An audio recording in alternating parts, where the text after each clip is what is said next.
John McMullen, 97.3 ESPN.com, Eagles Insider, NFL columnist. His appearance on the show is brought to you by Geno's, the winemaker's choice for 50 years. Visit Gino Pinto in the White Horse Pike in Hamilton, online at GinoPinto.com. Gino, the winemaker's choice for 50 years. Johnny Mac, how are you, pal? I am eager to talk to you guys, but I'm a little anxious to see how it goes. I like teaching the audience a little thing. Attaboy, Johnny Mac. Well, let's get into the NFL and this Eagles-Cowboys game. You know, I feel, John, let me get your take. You know, Eagles-Cowboys, NFC East, usually it's a pretty big week. It's a game that we're always all into. The bye, do you think the fact that there's so much time between this game and that the Cowboys lost that game has kind of killed the momentum of this game? I just don't feel that this Eagles-Cowboys week, with the Eagles at 8-1, has the same oomph behind it. Well, I think it depends how you look at it. I think there's a lot of oomph behind it because you got a fan base who doesn't think they can lose. So there's a lot of swagger going into this week. And that's different than a typical Eagles-Cowboys week where you're expecting to scratch and claw, especially in Dallas, in North Texas. And I don't get that this time. I think everybody's pretty confident, both in the fan base and, by the way, in the Eagles locker room as well. And they should be. I mean, they've been the best team in the NFL. Dallas is banged up. Their best players out with suspension, and they should win this football game. Couple things about the game. You know, we talked to Drew Pearson earlier, and he flat out admitted, like, hey, 88's got to play better. We've got to do a better job here. You know, when we have Drew on, he's typically a cheerleader for Dallas, but he didn't pull a lot of punches in that. He thought this team was surprising to be just to be 5-4. In other words, he thought they were actually worse than their 5-4 record indicated. Yeah, I mean, again, I think if you look at where they were last year versus this year, it's been a struggle for them. I kind of expected that it was going to be more difficult, and that's when they were healthy. I mean, you look at Zeke, for instance. The numbers are really good. He's a very good player, obviously, but they're not spectacular. I think he's at 4.1 yards per carry. So things have been kind of a struggle on that offensive line. Remember, they lost Ronald Leary. They lost the right tackle to retirement. So they've had a lot of change. I'm interested to see what Drew said about Dez Bryant because, as I've been saying, Dez Bryant has this big reputation because of what he was a couple of years ago before the Jones fracture. That guy was great. That guy was a top 5 receiver in the NFL. The guy who has come back from that injury is an average receiver, and he's been that way for a long time, and I don't think it's changing. So, you know, when people criticize Dak Prescott, I think a lot of the reason they are above 500 is because he's played so well. He did admit that he needed to pick up his game, and he said they needed him to help Dak with Zeke out. So he said the first guy that needs to pick up his game is 88. That was, you know, essentially what he admitted in that situation. Yeah, I mean, my question is, I don't think he's got the athletic ability any longer to pick up his game to the point where it was before. I don't think he's the same guy physically. And when you're a big, strong, explosive guy like he was, and all of a sudden you can't get separation, everything becomes that much more difficult. You see, if you look at the number of targets versus receptions for Dez Bryant over the past 2 seasons, it's really bad.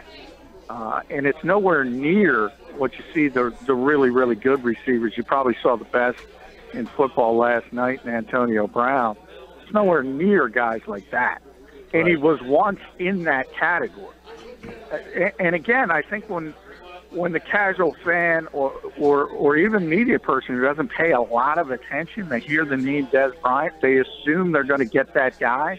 He's no longer that guy. Who is the guy they go to then, John? Because if there isn't Des Bryant, and Cole Beasley's on their roster too, but it kind of is a recipe for disaster, I guess, if it's Dallas, because they don't really have a number one. They obviously don't have the same running game that they had a couple weeks ago. And then who is the guy that Dak's going to look to try to complete the ball to? Well, and that's the problem. They have a lot of guys. Cole Beasley, as you mentioned, is a good slot receiver. Jason Witten, as I mentioned earlier in the week, is a Hall of Fame tight end. But these guys are possession guys. They're move the chain guys. They're not going to scare a defense over the top. In a lot of ways, they're where the Eagles were last season when we saw them struggle, and the fact that they had no threat to stretch the field. And you could pretty much sit on every route, jump every route. Now, these receivers are better. I'm not trying to compare them. That Eagles group from last year was just bad. These guys can catch the football. They've been very effective in the past, but what they don't have is that ability to stretch the football field. And we always talk about in this league, it's not just the Cowboys, it's everybody. It's really hard to go with those 13, 14, 15 play drives for 80 yards plus because you see this league, and we talk about it all the time, the over legislation. You're going to get a holding penalty. You're going to get a procedure that's going to put you behind the stick. It's really difficult to do those long drives consistently, and they haven't had a big play threat. And I don't think they have a big play threat, really, other than Bryce Butler, who can get down the field, but he doesn't play that much. He's not a guy you're going to throw the football to 10 times. I think he might have 10 or 11 catches on the season. So they don't have that guy. And it's funny, John, me and my affinity for kickers, but in this case, the fact that they don't have Dan Bailey, I mean, he was almost an automatic 3 for them anytime they got in the red zone if the drive stalled, and that's not the case with Mike Nugent. Yeah, he's a great kicker, and that's a good point, Pete, because it's tough to replace a guy like that. He's probably a top 5 kicker in the league. And it's interesting because if you look at the injuries between these two teams, the Eagles and the Cowboys, it's almost eerie the way they mirror each other. The fact that the Eagles lost Caleb Sturgis, the fact that the Eagles lost Jason Peters, Teron Smith, although the Cowboys won't admit it, is not going to play. Cowboys are not going to have Sean Lee. Eagles don't have Jordan Hicks. Eagles have just handled it better. They've been able to overcome the injuries in a better fashion than Dallas has. Yeah, and I don't know, you say handle it better, but they put the roster together better. You could say that Howie Roseman did a better job than Jerry Jones. Yeah, I mean, that's part of it. But, yeah, I don't want to say – you look at Chaz Green, for instance, who struggled so mightily against Atlanta and gave up, I think, 4 of the 6 sacks to Adrian Claiborne before they benched him last week. He was a 3rd-round pick. You look at Vaitai, he's a 5th-round pick. You look at Joe Walker, who has replaced Jordan Hicks in the base defense, at least. He was a 7th-round pick, whereas the Cowboys, they're trying to get Jalen Smith back in the mix. And he's, got some injury issues, but is a really, really big-time talent. And you always talk about kickers. It's obviously the Eagles probably upgraded that kicker by being able to get Jake Elliott, who's a 5th-round pick and has the monster leg. So you do have to give them credit, but also part of it is coaching and realizing the situation, particularly when you talk about Vaitai and left tackle. And Frank Reich admitted that to me this week. It's like, if you got a new guy in there, you better help him a little bit. The Eagles seem to understand that. Cowboys didn't. Yeah, John, we talked with Drew Davison from the Fort Worth Star-Telegram yesterday, and he mentioned, as far as Chaz Green goes, that it looks like Byron Bell is going to get the start there. Last week the narrative was, gee, are the Cowboys going to get Green some help or somebody to chip or do something? No, they're not going to get him help. They're going to move him back to a backup role and throw somebody else in and see if he can do the job. Well, they benched him last week, and they brought in Bell, and he gave up 2 more to Claiborne. So it's not like he was he was doing so well either.